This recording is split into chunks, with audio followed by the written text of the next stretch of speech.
মে দিবস শুধু একটি দিবস নয়।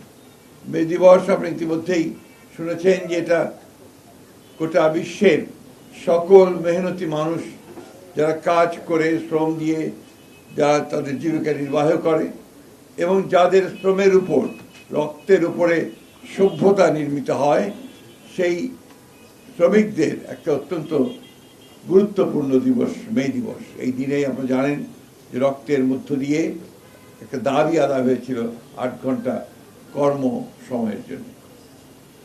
এই দিনটি বাংলাদেশে আমাদের জন্য অত্যন্ত গুরুত্বপূর্ণ এই বর্তমান রাজনৈতিক প্রেক্ষিতে।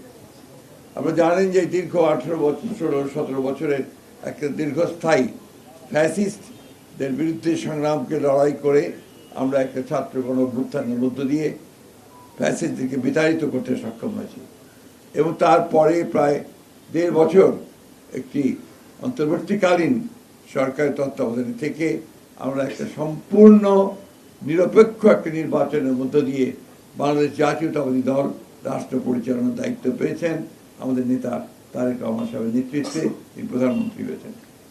আমি আজকে এক পত্রিকায় একটি সংবাদ দেখলাম, যে সংবাদটি আমাকে অত্যন্ত আহত করেছে।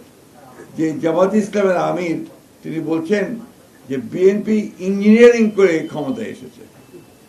আমি এটা তীব্র নিন্দা জানাচ্ছি, প্রতিবাদ জানাচ্ছি এবং তিনি বা তার দল যে কখনোই সুস্থভাবে চিন্তা করেন না তার প্রমাণিত হয়েছে। সুতরাং জামাতে ইসলামের আমিরের এই বক্তব্য আমি আবার আমরা প্রত্যাখ্যান করছি, শুধু নয় নিন্দা জানাচ্ছি এবং ক্ষোভ প্রকাশ করছি।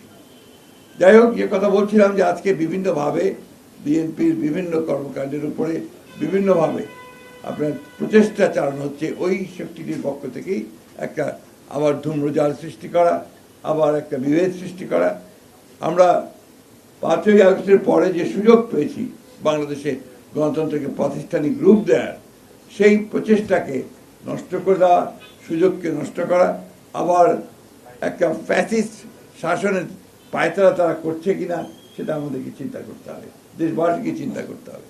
ভিন্নভাবে দেশকে আবার স্বৈরাচারের মধ্যে তারা নিতে চায় কিনা সেটাও আমাদেরকে চিন্তা করতে হবে। এবং তাদের যে অতীত ইতিহাস, সেই ইতিহাস আমরা সবাই খুব ভালো করে জানি।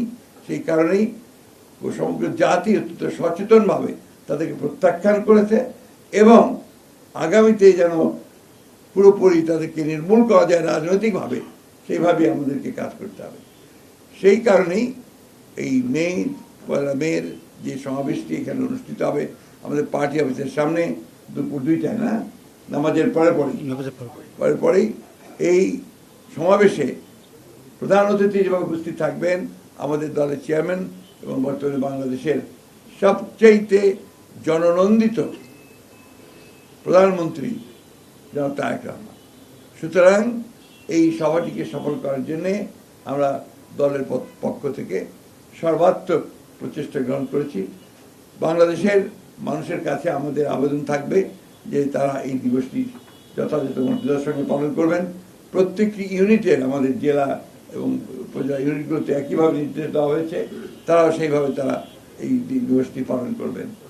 আমরা ঢাকাতে এই দিবসটিকে একটা উৎসবের দিন এবং একই সঙ্গে রাজনৈতিক শপথ গ্রহণ করবার দিন হিসেবে আমরা এটাকে নিতে চাই, যাতে করে আমরা ভবিষ্যতে আমাদের রাজনীতিকে আরও বেগবান করতে পারি।